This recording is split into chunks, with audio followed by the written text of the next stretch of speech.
good kid. You know, he was a really good kid. He was so good. He loved me.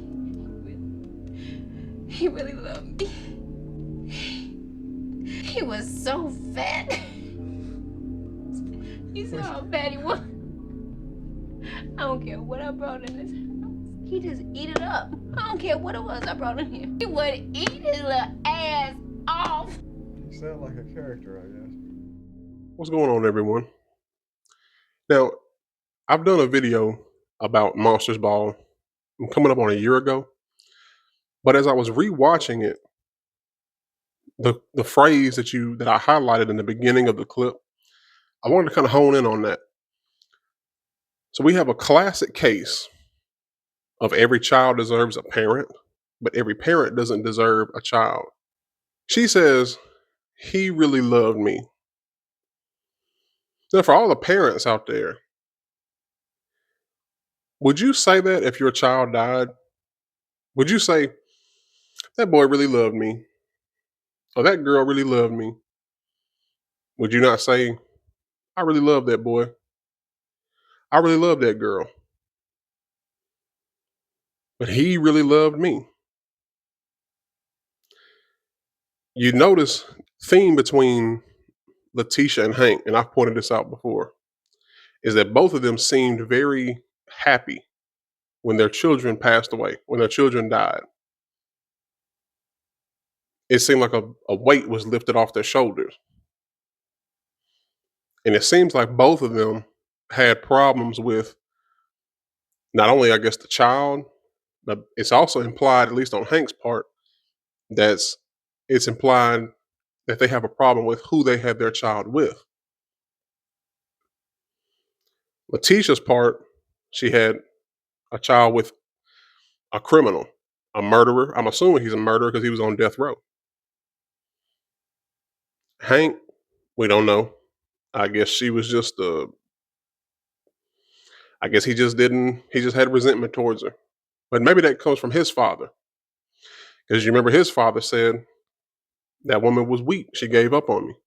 And she ended up killing herself.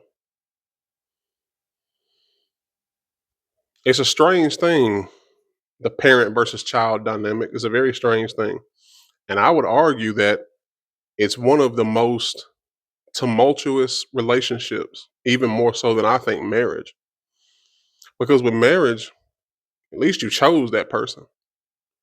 And even though it could be costly for men, that relationship can be severed. But with parent and child, it doesn't matter how far you run. It doesn't matter what you think in your mind. It doesn't matter if you disown your child or if you disown your parent. That's going to always be your parent, and you're going to always be their child. And it's normal to have static with somebody that's trying to raise you. You have this weird. These people are they're telling you no all the time. They're trying to raise you to be well-adjusted members of society, and you want to do things that you want to do because you're a child, and they keep restricting your movement. And you think it's out of hate, but it's really out of love, but they have a weird way of showing it. And some people kind of go overboard with that. That some people want their children to be little versions of themselves. More so, you see this with men. They want their son to be everything that they weren't, and some things that they were. If they didn't take no crap in high school, they didn't get bullied. When they see their child get bullied, you see they kind of have like a hatred for them. It's like, well, I didn't get bullied. Where is this coming from? And some men, especially men back in the day, you must get it from your mom. You soft like your mom.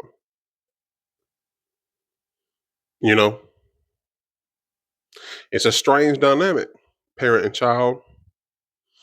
But I'll say this. Having children, I've made a few videos about it. Having children It's not something. It's not like adopting a dog, adopting an animal, adopting a puppy. It's not something you can just give back. It's not. There's no trial run for it. There's no 30-day free trial, money back guaranteed. We really have to think and protect ourselves with who we lay down with. More so, men, because if you lay down and have a child with the wrong woman, it's gonna be kind of costly.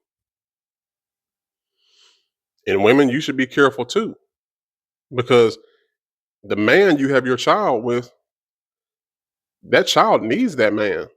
Yeah, you two may not love each other. I understand. You two may have gotten together, a one night stand. It was passionate. Didn't wear protection. I understand. We've all been there. But if you get pregnant and that man wants to be in that child's life, it don't matter if you two don't like each other, love each other, whatever. Make sure that man is in that child's life, especially if he's showing you he wants to be in the child's life, especially if he's not showing signs of abuse or anything like that. Why hinder a man from wanting to be in his child's life?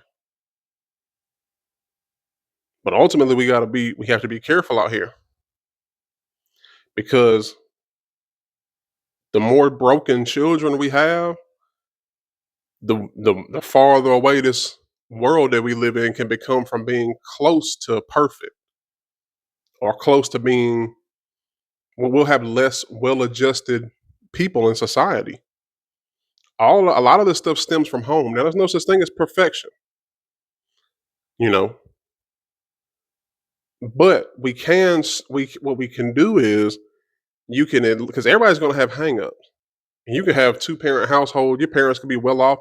There's people that resent their parents because they're well off, but they were never around because they was always on business trips or whatever. They gave them money, they bought them stuff, but they didn't have the attention and the love from them. They didn't read them bedtime stories and stuff like that. So it's that's why I say it's a tough thing, man. Parenting is like a 24/7 job. You always on call. You never get paid for it. And you can never, the only retirement, I guess, really is death, you know? So let's be a little more cautious about who we lay down with and who we have children with, you know? Because no child deserves to feel neglected. And you know, especially with the internet today, you know there's help out there. You know how you grew up. Now I understand growing up a certain way can cloud your mind and cloud your judgment, but we know innately good from bad. You know, if somebody walks up and offers you $20, that's good. You know, if somebody walks up and kicks you in your ass, that's bad. So we know that. But when it comes to, how we're raised and things like that, we kind of let that muddy the waters a little bit, maybe because we'll get some kind of special treatment if people know our story. Well, you got to know their story. You got to know their background. At some point, it's like, man, forget your background. You have an obligation to get yourself right. You should want to get yourself right, especially if you want children. Don't raise them with a broken mind, and don't pass down your hatred and all that to your children, because what is that doing good? Who is that benefiting at the end of the day? Nobody. And it's certainly not benefiting that child. So think about it. You know, Monsters Ball, I love the movie, but the when I watch it, the theme to me is bad parenting, and some people just don't deserve to have children. Thank you all for watching. I'll see you in the next one.